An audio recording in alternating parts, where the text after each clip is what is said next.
Today, I want to talk about how to make language learning fun.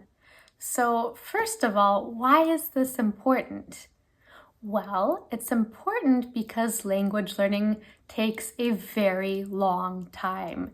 You're going to have to work for hours and hours until you're fluent, unfortunately. So it's better if you have fun at least some of the time, because if you are bored, then you're more likely to give up. Okay, so how to make it fun?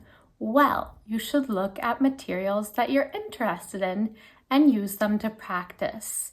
So this could be movies, TV shows, or if you like reading, maybe books.